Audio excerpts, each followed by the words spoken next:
morning, good morning, good morning. Good morning. I want to hear you. As Pastor said, my name is Ileana, and I am blessed. Winter. I'm blessed to be an associate pastor here at Ignite. Today, I'm honored to close this amazing series that we've been going through called God's Spell. And if we look back, we see that Pastor Rose started this month reminding us that God is closer than you think. And Pablo continued the week after, speaking on his testimony of broken but beautiful. And then Pastor Rowe came back and told us that Jesus is the point of our message.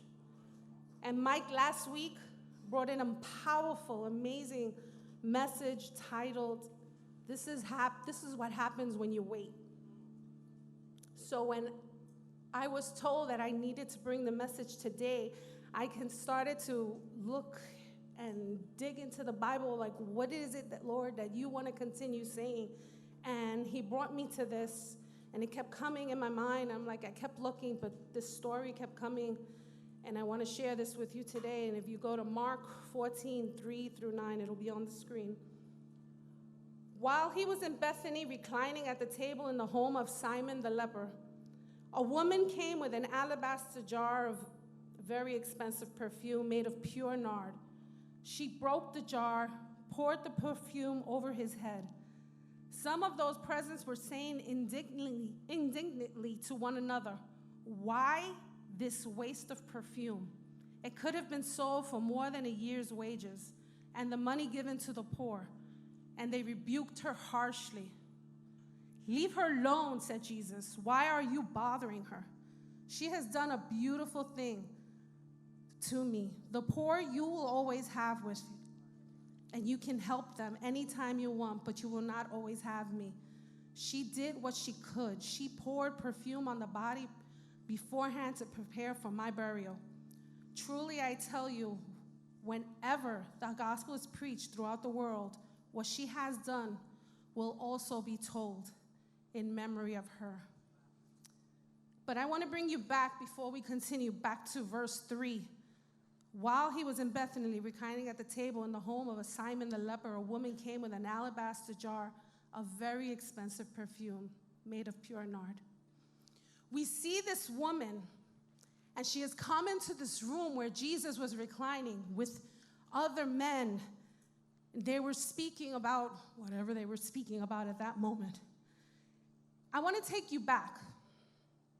I know what was happening here, but I want you to step with me, and I want you to go back with me. I want you to take you back when she was outside of the room. I want to take you down the road back to her house, where she heard that Jesus was in the house of Simon the leper. I want to take you back when she saw the alabaster box, and she decided that she's going to go. I titled the sermon, "Taking It to the Feet of Jesus." If you look in the scripture, you don't see a reference of this woman before she decided that she was going to go to Jesus. We don't see when she made that decision to take it to him. I'm almost sure she realized that when she got into that room, she was going to be ridiculed, that she was going to be made fun of, she was going to be looked down really harshly. She knew her place. She must have went back and forth and thought, maybe I shouldn't do this. Maybe I can catch him when he leaves the house. But there was a determination for her to get there. She needed to get to Jesus. There was a desire to be with him and worship him. She needed to move him. She needed something from him. I want you to step in that room with me, because I was that woman, and you're that person as well. I want you to step in the room with me because there's a need in your life. There's something you need to give to Jesus. I need to get to Jesus. She looks at this alabaster jar with this very expensive perfume that the Bible said was worth 1 year's wages. So this wasn't a cheap perfume you find in a store. This was so expensive. And you look at her life, and the need was so important for her. I want to take the place of this woman. What do you have in your life that you need to give to Jesus? And my first point is, you have to forget what others say and make that decision to get to him. You have to make the decision to give it to Jesus. You can't worry about what other people are saying. I won't tell you that she didn't care what people thought, but her fear did not stop her from getting there. We can't worry about what people will say or think. If there's a need, if there's words or actions or others that we can't worry what they're going to say. Many times we go back and forth, letting go of, not knowing how to let go of something because we're worried about what people will say. If I change, if I let this go, what will people say about me? If they see a change in me, who will I lose? If I let go of this, what will I lose? Couple of weeks ago, my husband, Pablo, shared the testimony of his life. And he asked me to speak, and that was the very first time I ever had shared anything close to what we went through. I mean, I've shared little things, but I never really shared what I was going through at that moment. And if we go back, if whoever wasn't there, our marriage was in shambles. There was so much happening. And the Lord kept putting in my life that you need to let that go. Just like that woman, she needed to get to Jesus. She had to let something go. And that's the struggle that I went through. I carried so many things that was wrecking my life, but I needed to hold it and make sure that I took care of it. I wanted to take care of it. But I felt God speak in my heart and say, you need to let it go. You need to bring it to the feet of Jesus. You alone can't fix it. The alabaster jar and the perfume that sat in her house did nothing for her. It was just sitting there. She needed to let it go. She needed to do something with it. Now, when she made that decision, I need to get to Jesus, I heard the stories. If you look before this, you heard of all of Jesus' miracles. She knew there was something in him that I needed to get to. I know what he has done. I don't care what others think. I have a longing in my heart to get to Jesus, and he's the answer. Not my friends, not my family. And she decides to grab the jar and take this precious perfume. She goes into the room where Jesus reclined at the table, and she broke the jar and poured the perfume on his head. And then we go look in Luke 7:38. As she stood behind him at his feet, weeping, she began to wet her feet with her tears. And she wiped them with her hair, kissed them, and poured perfume all over them. My next point is, don't hold back. Give it all to him. As I studied the significance of this alabaster jar and the priceless perfume that was in it, I read that an alabaster jar was used because it was so strong. The stone was so strong, nothing was going to seep out of this. They would put perfume in there, and whatever was in there was going to last forever. And the only way to get to the perfume was to break the seal.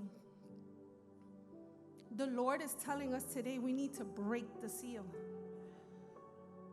and give it all to him.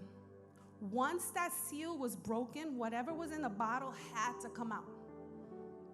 It had to come out. There was no way of resealing it. Once it was broken, whatever was in the bottle, it's done. You had to use it, or it was of no use anymore. She poured it all over Jesus.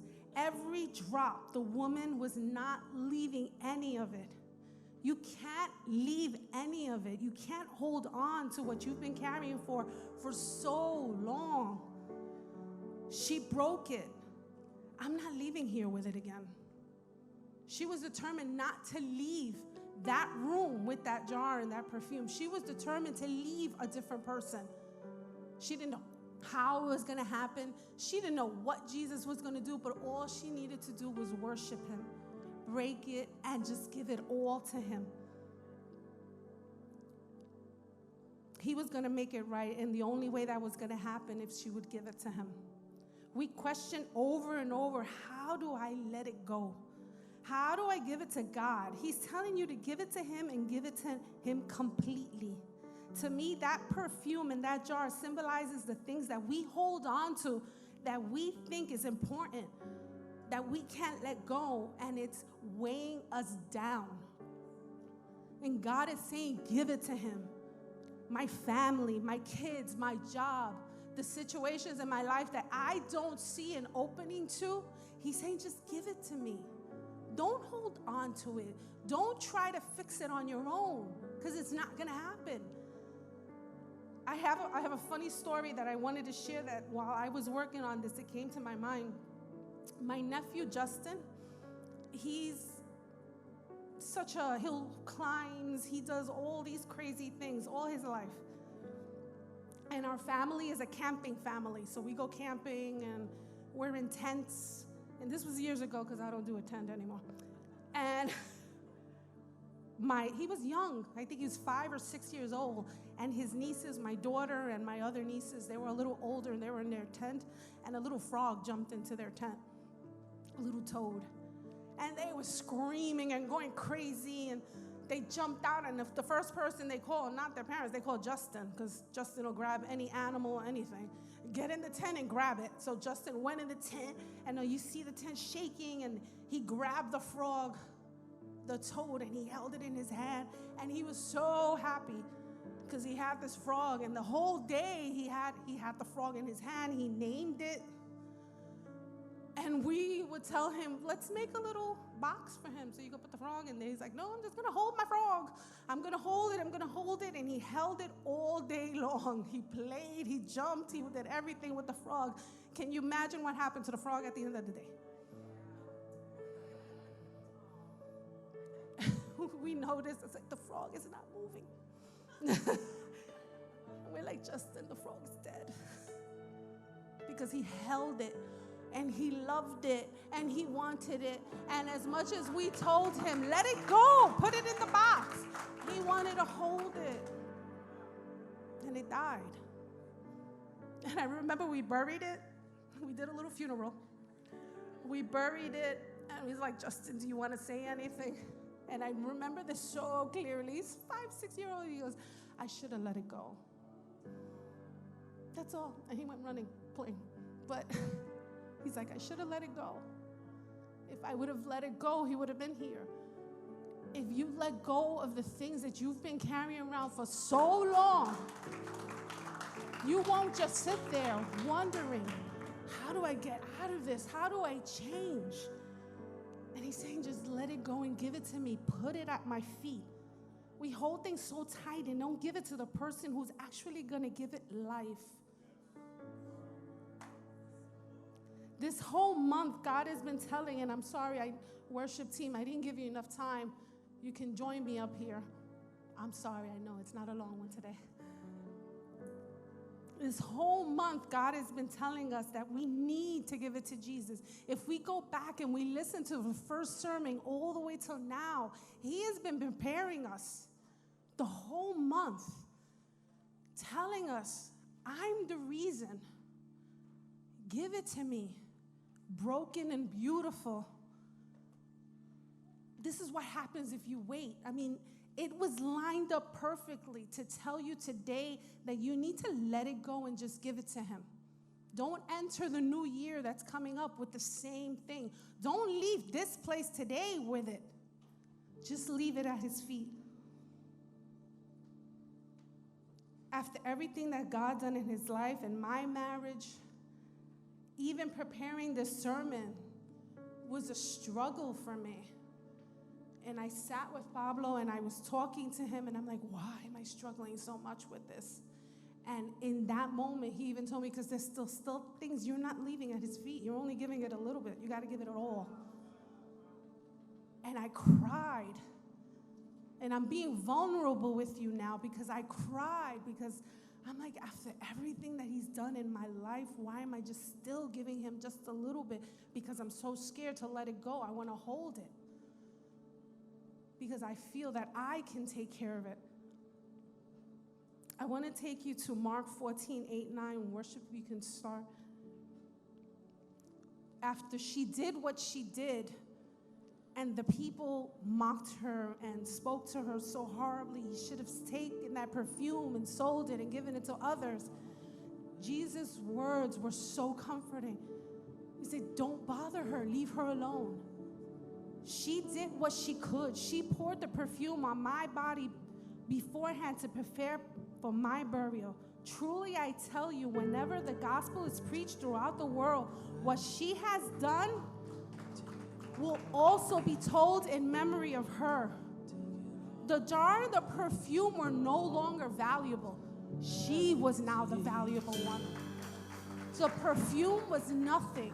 The jar that was beautiful, that held it for so many years, that was nothing. Now she was the one that was important. And God is telling you now, you're important to him. That problem that you're holding on, that situation that you're holding on, that's not important. I can take care of that. I can fix that for you if you let it go and put it at my feet. Don't go back to it, because we're constantly letting go, and we give it a little and then we take it back. And today, as I was reading it, I thought, how important was this?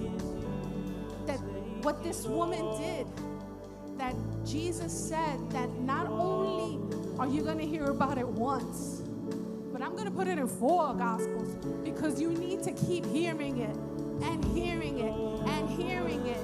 That what she did, I want you to do. I want you to remember. Give it to him. Give it to him, and don't take it back. You can stand to your feet right now. I'm sorry, I know it's not a long message, but it's what the Lord put in my mind to give to you today. We can't keep taking back the things that have been holding us down. We need to surrender. We need to surrender everything, because there is so much he wants to do with you. But until you completely give it to him, it can't happen.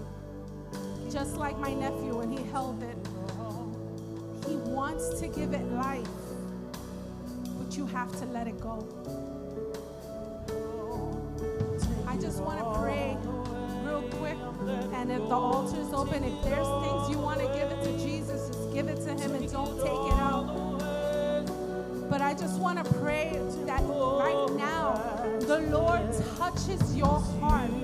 Lord, touch the hearts of everyone here, Lord. That the new year is coming. The new things are coming, Lord, that you want everyone just to be free of the things that they've been carrying.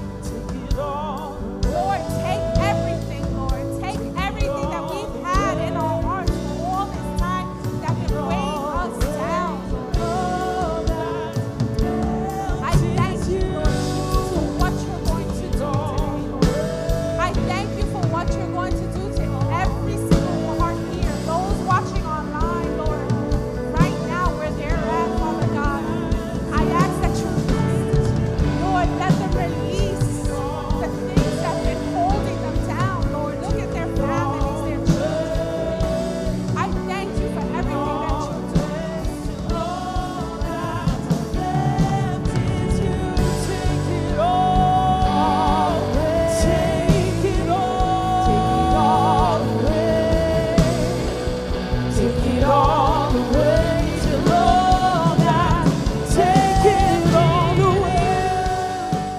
So glad you can join us. My name is George Caban. I am the senior pastor here at Ignite Church. And if you was impacted this morning by the message, and want to take your relationship with God to another level, I want to give you 3 quick steps that you can apply right now. Number 1, prayer. You have the ability to commune with God. Start your praying with God. It starts right in your house. It starts wherever you're at. Number 2, come visit us. We will love to meet you in person, and you get to see other community of believers. It's something awesome, and the synergy is crazy when you're in one mind and one language. And so experience what it looks like to be in person. And number 3, join Growth Track. What is Growth Track, George? Okay, Growth Track is where you get to hang out with me for an hour, and I get to share the heart of the church, how we started, where we're going, what God is doing, and how you could be part of what God is doing. And so I'm so excited to meet you. Can't wait to see you. Be blessed.